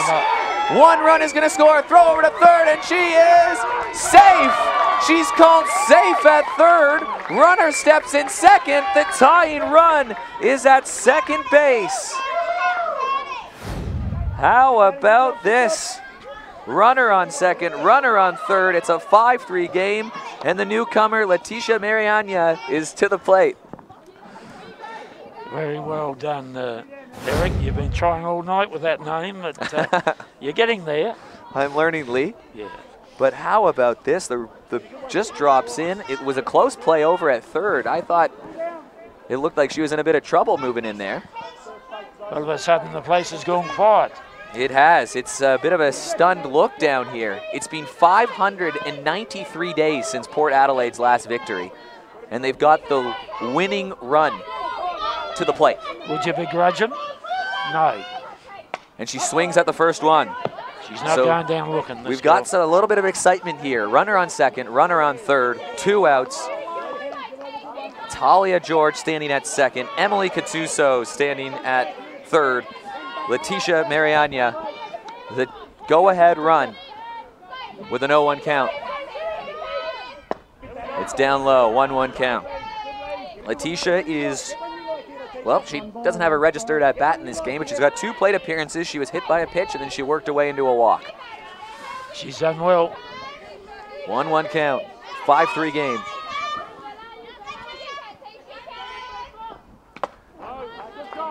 And a foul tip, strike. Again, down to their final strike. The main thing is she goes down swinging rather than looking here. Yeah, you don't want to. You want to give it a crack here. So it's 5-3. Here we go. And she's going to just stay alive with this one. That was just a tap it and survive type play. She must have a good eye. She's been on base twice out of 2 turns. Well, how's this for a scenario for the youngster? Yeah, for the debut player. Well, up in Northern Territory. And Letitia hits this hard. It gets through. 1 run scores. They're sending the final run in. And Port Adelaide have completed the comeback. It's a 5-5 ball game. Can you believe it? 5 runs in the bottom of the 5th to stave off a loss. And Letitia has a double. Unbelievable. Can I believe it? No, I can't, but I've seen it. It's been 593 days since the last time Port Adelaide won a game in this competition, and Maddie Matchke with a base hit can win it here for the Magpies. Unbelievable.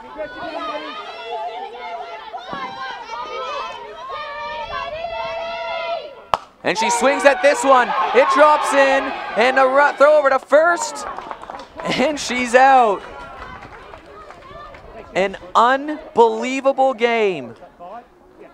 Port Adelaide have snatched a draw here from the jaws of defeat.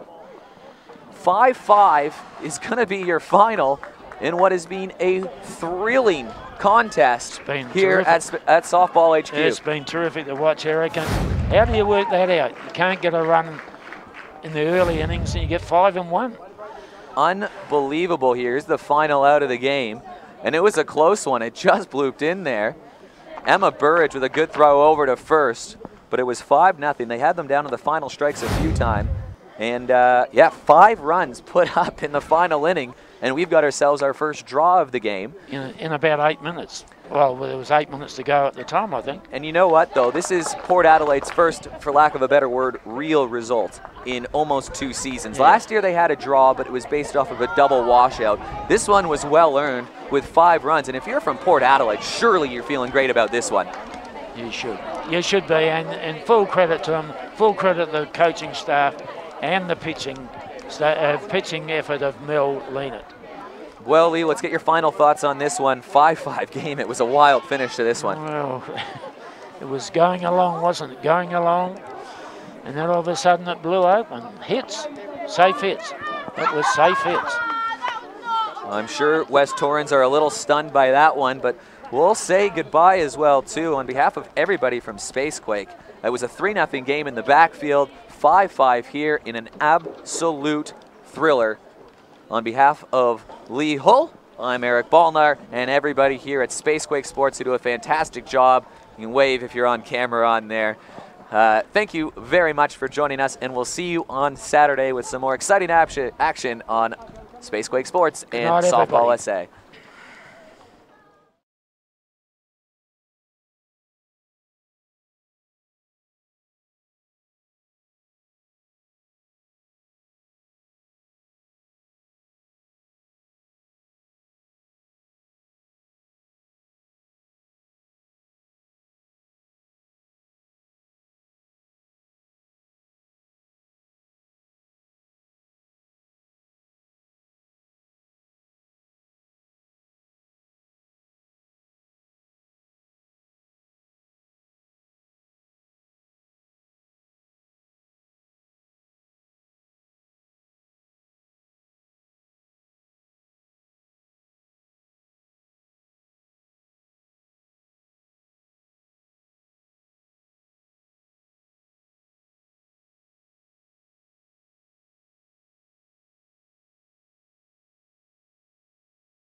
Well, what a game we just saw here at Softball HQ. I'm with Letitia Miranda and the coach, Butch Sims. We'll start with you, Butch, here. 5-0 down into the final inning of the game. Time was ticking away. You knew it was going to be the final inning. You must be really proud of the girls and how they fought that last half there. Yeah, the last couple of weeks we've been doing a lot of work on the track, and we told them we've got to be able to compete in the 5th innings the same as we do in the 1st. So just keep persisting, and give it our best shot. So in a situation like that, you're down 5 runs going into the final inning. You're well down the lineup at that point too. Are you expecting that bat in that last inning? No, not really. I just went up to the batter box and I just gave it my all, kind of thing. So yeah, and I was pretty excited in the last bit. So what's going through your mind in a situation like that? Because the count's running up there. It's you got a runner, you got runners in scoring position. It's the last out of the game. Like, there's a lot of things for me. I'd be buckling right there. For sure. You know, you just think, be a smart batter, and you know, just kind of be psychological about all the runs and stuff. You know, get a good hit, safe one, so that you know you bring your runners home. So yeah. And how active of a role are you taking place in these at-bats? Because all we kept hearing down the line was good batting, a lot of positivity there. Yeah, we've been through a lot of drills, just mainly just pitch identification. We've got to swing, make good contact on good pitches. You swing at bad pitches, you're going to make bad contacts. We've been harping to swing at better pitches and give yourself a chance. So we know it's been a little while for a win for Port Adelaide here. This one's not quite a win, but it's a draw, and it's a big comeback as well too. What's the mood around the club this year? Are you feeling positive, and is that win on the horizon? For sure. It's my first year at West Lakes, with Butch, you know, being a new coach and stuff. So, you know, at training we really push hard, and we try and bring that out on game days kind of thing. So, yeah, the pressure at training, we bring it to the game day. So, yeah. And Butch, how does this win serve as a building block for future games in the season? Yeah, it's good. We've got probably a dozen players that we can rotate through our A grade now, and they've all been told they've got to perform or they won't be there long. So it's performance based, and you perform, you keep your spot. Well, Butch, Letitia, thank you very much for joining us. It was a 5-5 thriller. You can check out all the highlights. Thanks for joining us. Port Adelaide 5, West Torrens 5 from Adelaide Shores.